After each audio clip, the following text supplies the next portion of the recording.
दोस्तों, आज के इस कार्यक्रम का शीर्षक तो बहुत अच्छा रखा गया, धर्म के नाम पर अधर्म। लेकिन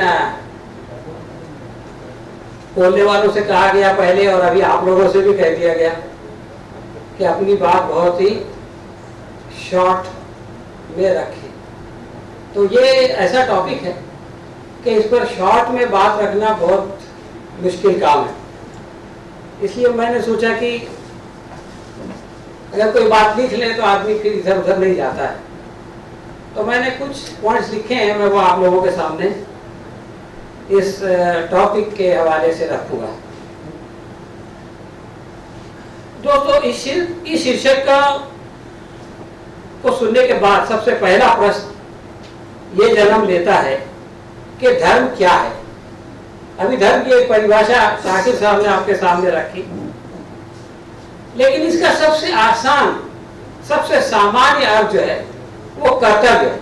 अगर कोई आदमी अपनी जिम्मेदारी को अदा ना करे तो हम बोलते हैं कि भाई ये अधर्म कर रहा है। ये सबसे एक लेमैन के लिए आप ये समझ सकते हैं कि इसकी डेफिनेशन है।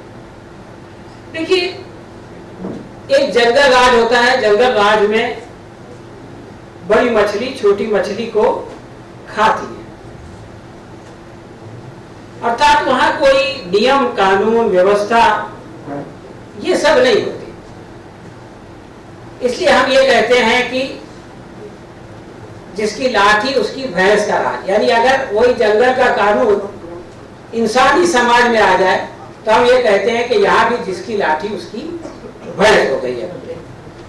लेकिन जो सभ्य मानव समाज है उसके अंदर एक शासन प्रणाली होती है, कुछ नियम कानून होते हैं और कुछ अधिकार और कर्तव्य डिफाइन किए जाते हैं। तो ये जो तमाम चीजें आपने निर्धारित कर ली तो गोया कि एक व्यवस्था बन गई। इस शासन व्यवस्था के द्वारा, इस शासन व्यवस्था की जरूरत क्या है? तो इसकी जरूरत यह है कि इसके द्वारा कमजोर और असहाय प्राणियों को रक्षा की जाती है। यानी जंगल में कोई कमजोर है तो उसकी कोई रक्षा नहीं करता, लेकिन जो सुसभ्य समाज है, कल्चर सोसाइटी है, उसमें अगर कोई कमजोर है तो भी कानून के जरिए से, नियम के जरिए से उसकी रक्षा की जाती है और उसको न्याय दिया जाता है। और मैं ये समझता हूं कि यही धर्म की संज्ञा है। यानी अगर समाज में अन्याय न हो, कोई ताकतवर किसी कमजोर पर अपना जोर न चलाए, तो वो जो है वो धार्मिक समाज है, वहां पर धर्म का राज है। और अगर इसके उलट हो जाए तो फिर वो अधर्म का राज हो जाता है। इसी परिप्रेक्ष्य में दिवंगत प्रधानमंत्री अटल बिहारी वाजपेयी ने गुजरात दंगों के बाद उस वक्त जो मुख्यमंत्री थे, नरेंद्र मोदी आजकल प्रधानमंत्री हैं, उनको पब्लिक में कहा था कि राजधर्म का पालन करें। तो वहां पर जो राजधर्म का पालन करने का उपदेश दिया गया था, उसका अर्थ यही था कि सभी के साथ इंसाफ करें और जो कमजोर है, जो अत्याचार पीड़ित है, उसके समर्थन में खड़े हो। तो दोस्तों, ये तो एक बेसिक बात है, इंट्रोडक्शन के तौर पे मैंने आप लोगों के सामने रखी। अब इस टॉपिक की तरफ हम लोग आते हैं तो दुनिया में दो प्रकार के लोग होते हैं, एक तो धार्मिक लोग और दूसरे निधर्मी लोग, यानी जो धर्म को नहीं मानते। और मैं आपको बताऊं कि अधर्म जो है वो धार्मिक लोग भी करते हैं और निधर्मी लोग भी करते हैं। ऐसा नहीं है कि अधर्म सिर्फ धार्मिक लोग करते हो, या ऐसा भी नहीं है कि अधर्म सिर्फ निधर्मी लोग करते हो। परंतु जब कोई निधर्मी व्यक्ति अधर्म करता है, जैसे स्टालिन ने बहुत सारा अत्याचार किया, तो उसकी वजह से उसका धर्म बदनाम नहीं हुआ। लेकिन जब कोई धार्मिक आदमी धार्मिक वेशभूषा धारण करके हरिद्वार की धर्म संसद में खड़ा होकर कहता है कि जो है वो मुसलमानों का नरसंहार कर दिया जाना चाहिए, तो इससे धर्म बदनाम होता है। यानी अगर यही बात कोई निधर्मी कहे तो भी अधर्म है, और कोई धार्मिक व्यक्ति कहे तो भी अधर्म है। लेकिन एक के कहने से या एक के करने से धर्म बदनाम नहीं होता है, और दूसरे के करने से धर्म बदनाम होता है। तो इसलिए हम जो धार्मिक लोग यहाँ बैठे हैं उनको इस बात का ख्याल करना चाहिए कि किसी को धर्म को बदनाम करने की इजाजत न दी जाए। अब एक प्रश्न ये है कि भाई धर्म की वेशभूषा धारण करने वाले धर्म को बदनाम क्यों करते हैं? जो धर्म को नहीं मानता वो अगर धर्म को बदनाम करे तो ठीक है, लेकिन जो धर्म का वेशभूषा में रहे वो क्यों बदनाम करता है? तो इस बारे में जो इस्लाम धर्म की तालीम है वो मैं आप लोगों के सामने रखूंगा, और अनेक धर्मों के लोग हैं वो भी अपनी जो है वो शिक्षाएं रखेंगे, और इन सब की रोशनी में हम जो है इस समाज में से अधर्म खत्म करने की कोशिश करेंगे। तो इस्लाम की शिक्षा ये है इस प्रश्न के जवाब में कि धर्म गुरु जो है वो दो तरह के होते हैं, एक अच्छे और एक बुरे। तो अच्छे गुरु जो होते हैं, अच्छे धर्म गुरु जैसे कि यहाँ बैठे हुए हैं, उनकी एक खास बात तो ये होती है कि उनकी कथनी में और उनकी करनी में कोई फर्क नहीं होता। वो जो कहते हैं वही करते हैं, और वो अपने अनुयायियों, जो उनके अनुयायी होते हैं, उनको फॉलो करने वाले लोग होते हैं, उनके लिए आदर्श होते हैं। सच्चे और अच्छे धर्म गुरु ईश्वर से प्रेम करते हैं और सदैव उससे डरते हैं, यानी उसकी नाराजगी से डरते हैं। वे हर कीमत पर ईश्वर की प्रसन्नता प्राप्त करना चाहते हैं और भौतिक लाभ के लिए अपने ईमान का सौदा नहीं करते। तो ये चीजें जिन लोगों के अंदर है वो अच्छे और सच्चे गुरु हैं, उनको हम लोगों ने आज के इस प्रोग्राम में बुलाया। लेकिन इसके अलावा दूसरे भी धर्म गुरु होते हैं, झूठे और दुष्ट धर्म गुरु। वो अपने उपदेशों के विपरीत जीवन व्यतीत करते हैं, वे अपने अनुयायियों को भ्रमित करते हैं। पवित्र कुरान में बुरे नेतृत्व का कारण भौतिकवाद बताया गया है, यानी ये जो मेटीरियलिज्म है, दुनिया को ज्यादा से ज्यादा हासिल करना सही और गलत तरीके से, ये बेसिक कारण है जो कि एक धर्म गुरु को अपने धर्म से दूर कर देता है। इसका ताजा उदाहरण अभी 4 दिन पहले राजधानी दिल्ली में देखने को मिला। वहां पर मोबाइल चोरी के आरोप में एक व्यक्ति की हत्या कर दी गई।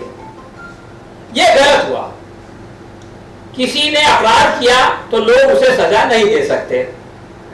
इसके लिए हमारे समाज में न्याय व्यवस्था है। यहां मारने वाला और मरने वाला दोनों अगर एक ही समुदाय के होते, यानी दोनों मुसलमान होते या हिंदू होते, तो ये बात आगे नहीं बढ़ती। परंतु हुआ ये कि मरने वाला मनीष और मारने वाले फैजान, बिलाल और अरमान थे। उन लोगों ने, यानी फैजान, बिलाल और अरमान ने अपने धर्म के खिलाफ काम किया, इसलिए उनको सजा मिलनी चाहिए, और वो अभी पुलिस की हिरासत में है। उनको बचाने के लिए या छुड़ाने के लिए कोई नहीं गया और कोई मोर्चा नहीं हुआ। परंतु इसका राजनीतिक फायदा उठाने के लिए एक विराट हिंदू सभा का आयोजन हुआ। आप सबने पेपर में पढ़ा होगा, 3 दिन पहले उसकी खबर छपी थी।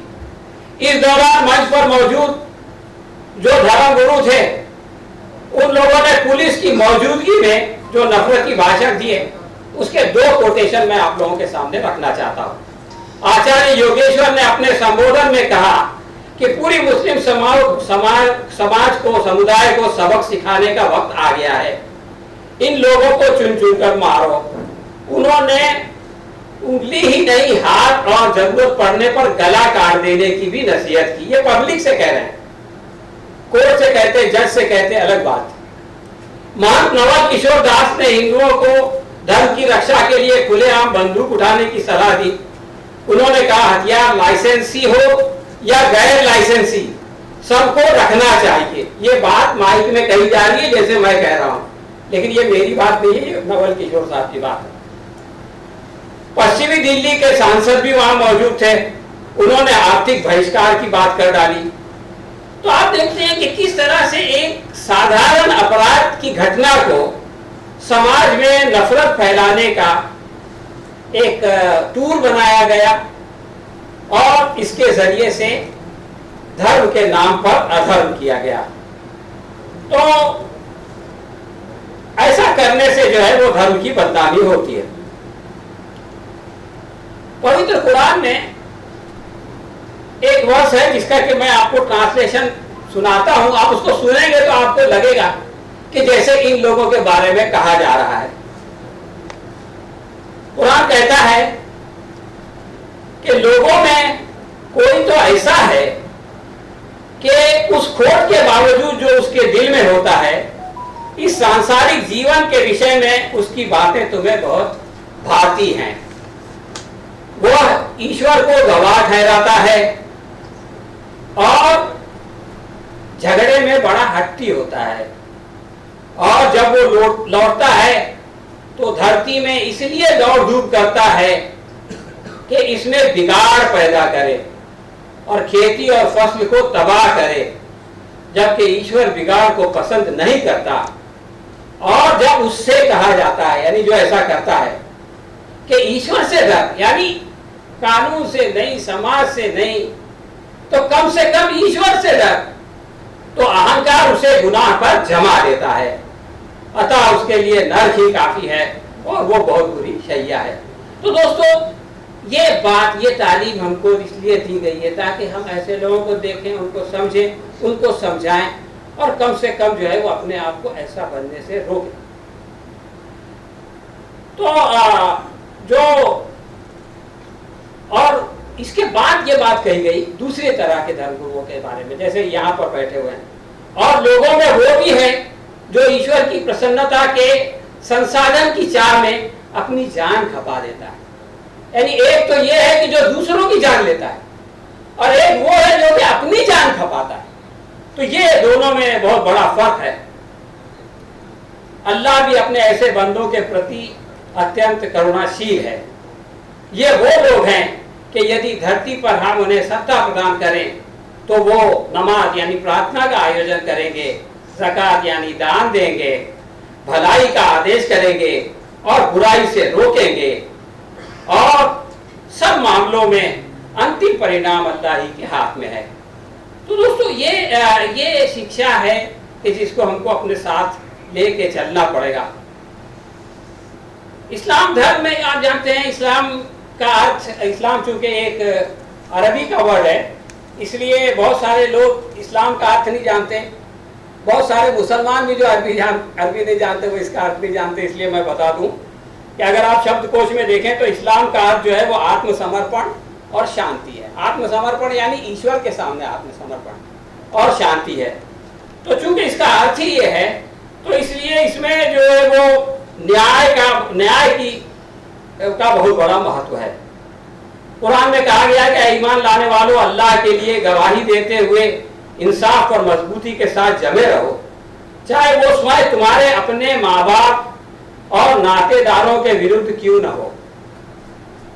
कोई धनवान हो या निर्धन, अल्लाह को तुमसे ज्यादा निकटता है। तो मतलब ये कि आदमी ये सोचे कि ये मेरा करीबी है तो मैं इसको जो है वो सजा से बचा लूं, तो इससे मना किया गया है। दूसरी जगह जो है वो चिट्ठी लिखने जा रहे हैं मेरे लिए, तो मैं भी खत्म करूंगा, जरूरत नहीं है उसकी। दूसरी जगह ये भी कहा गया कि अगर तुम्हारे दुश्मन के साथ भी नाइंसाफी होती है तो तुम जो है वो इंसाफ का साथ दो। यानी इंसाफ के मामले में, जस्टिस के मामले में आप दोस्त और दुश्मन का भेदभाव भी नहीं कर सकते। तो दोस्तों, ऐसी बहुत सारी धारणाएं हैं, बहुत सारी शिक्षाएं हैं। कुछ चीजें मैं छोड़ देता हूं इनकी चिट्ठी के डर से। और एक आखिरी बात मैं कहना चाहता हूं कि इस्लाम की जो धर्म व्यवस्था है उसके बारे में प्रेषित मोहम्मद सल्लल्लाहु अलैहि वसल्लम ने एक बात कही कि अगर कोई मुसलमान किसी अन्य धर्म के मानने वाले की हत्या कर देता है या उस पर जो है वो अत्याचार करता है, तो डे ऑफ जजमेंट के दिन, यानी प्रलय के बाद जब हमारा इम्तिहान होगा, उस दिन प्रेषित खुद उसकी वकालत के लिए खड़े होंगे, उस आदमी की वकालत के लिए खड़े होंगे, उसके लिए बहस करेंगे, उसके लिए झगड़ा करेंगे और उसको इंसाफ दिलाएंगे। तो दोस्तों ये है धर्म की तालीम, और इसी के लिए ये धर्म इस दुनिया में आया है, इसी पे चलने के लिए, इस दुनिया में शांति और न्याय स्थापित करने के लिए इस दुनिया में आया है।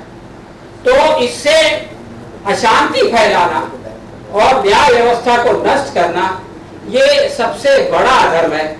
मैं ईश्वर से प्रार्थना करता हूँ कि वो हमें अपना कर्तव्य, अपनी जिम्मेदारी अदा करने के लिए तौफीक अता फरमाए, हमारी सहायता करें, और ऐसे लोग जो अधर्म फैला रहे हैं उन तक सही बात पहुंचाने की जो है वो हमको तौफीक मिले, और उनके समझ में सही बात आए, वो अपना अधर्मी तरीका छोड़ के सही धर्म की तरफ आए, और हम सारे लोग जो धर्म के मानने वाले हैं वो सब मिलकर समाज से अधर्म को रोकें। बहुत बहुत शुक्रिया।